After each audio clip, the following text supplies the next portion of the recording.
Hey gözüm axtarır, hey gözüm gəzir. Gözümün nuru sən ana hardasan? Sənin yoxluğundan xəstə ürəyim dözmər dərdin ana hardasan? Ölüm yaraşmırdı sənə o yaşda. Sən mənim tacımdın, mənim başımda. Məni tənha qoyub uşaq yaşında qurbanın olduğu bana hardasan?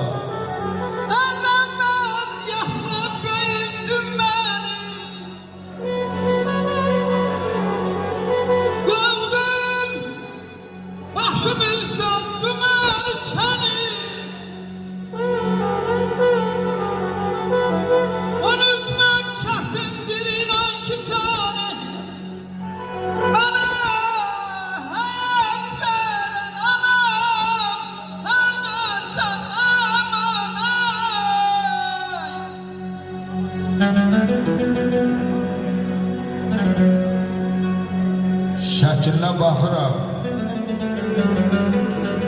şəklinə baxıram, ayana heç dinməyirsən. Sən gülər üzlüydün, heç gülməyirsən.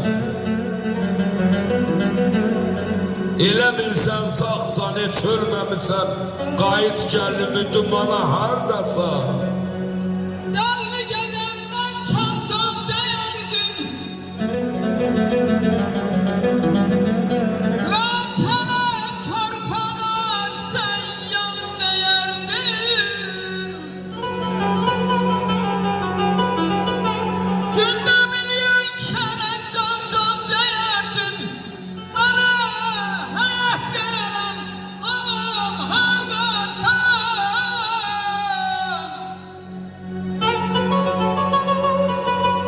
Ey ana sarıdan yetim qalanlar,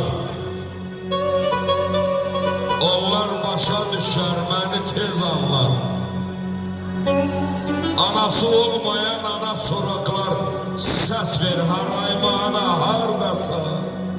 Farizəm anasız, dünya mahuzə, hər fəsil qış olub, boran, çolğun, qar. Nə xala, nə bibi, onun tək yanar, övladın oduna hardasan? Hanıya devrələr, atanlar hanı? Məni gəldirdiyin ömürlər hanı? Neynirəm, mən sənsiz şöhrətli şanı? Mənə həyat verən anam hardasan amanə?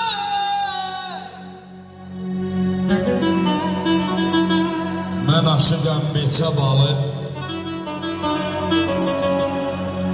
yeməyə beçə balı.